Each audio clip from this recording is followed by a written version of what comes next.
Bismillahirrahmanirrahim. Alhamdulillah, hali geldik 288. hadisga ve 289. hadisga. Bu hadisler bizge anlatacak. Neçik katın kişiler bek ummatka erişilerge apasıncalar. Ve erini incitağın katıllaga huru kızlar ne ayta? Cennetteki katılları.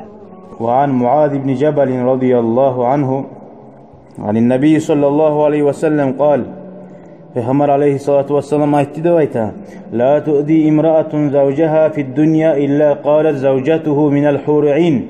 Hiç katın işi erin incitmez. Dünyada huru kızlardan katını aytıp tugulası işte bulgamsa işler eydi ayta. La tu'dihi qatalakillah. İncitma şu ergişini. Allah seni öldürsün.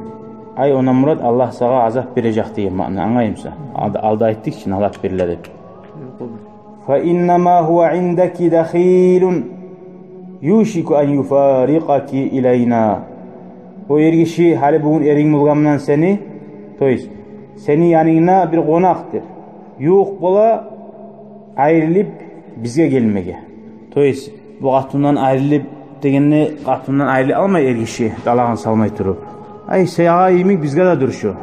Hali bizim ortak mali biz varmısa ekibimizin de mallarımız varmısa. Ben sana aytamam suyan kuyda aylanma mallarını harit etip zayi etip.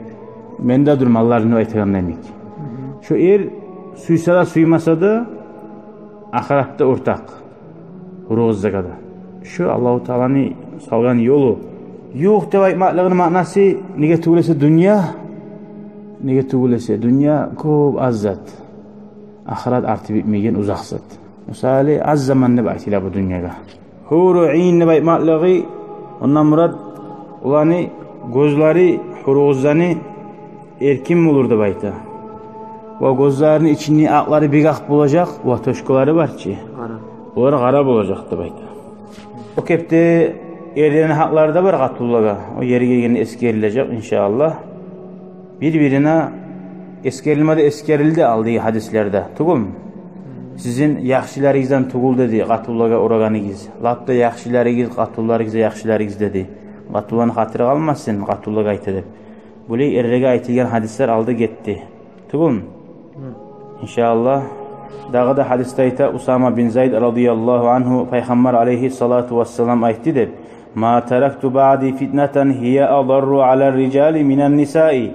Menden soň men ergişilerge dağı güçlü zararlı fitne koymadım. Katın işlerden ise bayta. Zararlı degenni kobusu erkekler başka zatlardan sak bolup bolsa da amma şu katın işiye bakkan yakta ergişige saklanmaga kıyın. Şu katın iş sali şariatka karşı zan etip doya günahlara düşüp de kala. Allahu Teala Kur'an'da aytkan naymi zuyyina linnasi hubbuş şehevati minen nisa. Katılardan başlayan dünyanın bezeni varı katılardan başlayan. Allahu Teala şöyle sınavga salgan teryemek için kim Allah için şunu koyup halal kuyda turup ola kimler şu haram zatını alga salip dünyasını alga sala Allahu Teala ahiretini alga salgalarını etsin ya Allah bari bizim de velhamdülillahi rabbil alamin ve selamu aleyküm ve rahmetullahi ve berekatuhu.